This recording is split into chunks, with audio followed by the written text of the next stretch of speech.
اعوذ باللہ من الشیطان الرجیم، بسم اللہ الرحمن الرحیم۔ ناظرین السلام علیکم، میں ہوں آپ کا میزبان الیاس مغل۔ ناظرین، قوم موسیٰ پر اللہ تعالیٰ نے 40 سال تک بارش نہ برسائی۔ جب بارش نہ برسی تو موسیٰ علیہ السلام نے اپنی قوم کو جمع کیا اور ایک میدان کے اندر اجتماعی طور پر خدا کی بارگاہ کے اندر دعا کی کہ مولا ہم پر بارش برسا، ہم نے کون سا ایسا گناہ کر دیا ہے جس کی وجہ سے تو نے ہم پر بارش کو روک رکھا ہے۔ اللہ تعالیٰ کی طرف سے آواز آئی کہ موسیٰ، تمہاری قوم کے اندر، اس بستی کے اندر ایک شخص ہے جو فلاں گناہ کرتا ہے، اس کی وجہ سے اللہ تعالیٰ نے تم پر بارش برسانا بند کر دی ہے۔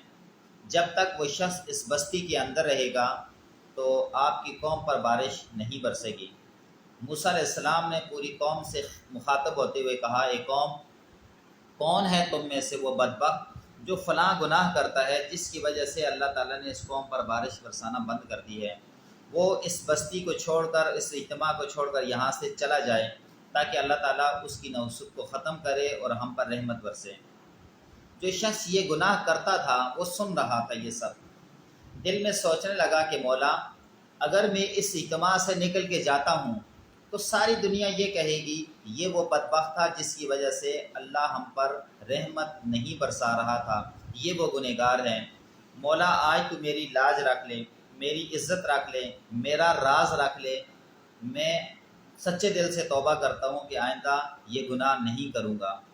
یہ اس شخص کا دل میں نادم ہونا تھا کہ اللہ کی رحمت اس قوم پر برسنا شروع ہوگی، بارش شروع ہوگی۔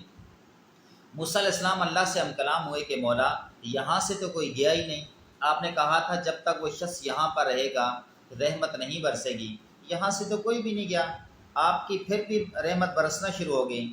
تو اللہ کی طرف سے آواز آئی کہ موسیٰ، اس میرے بندے نے سچے دل سے توبہ کر لی ہے، جب اس نے توبہ کر لی تو اللہ نے اس پر رحمت برسانا شروع کر دی۔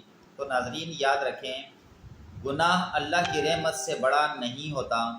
آپ اللہ کی رحمت سے کبھی مایوس نہ ہوں، ہمیشہ اپنے گناہوں کی معافی مانگیں، بارگاہ خدا میں سجدہ ریز ہوں، اس سے دعا کریں۔ اللہ تعالیٰ غفور رحیم ہے، بخشنے والا مہربان ہے۔ اپنے میزبان الیاس مغل کو دیجیے اجازت۔ اللہ حافظ۔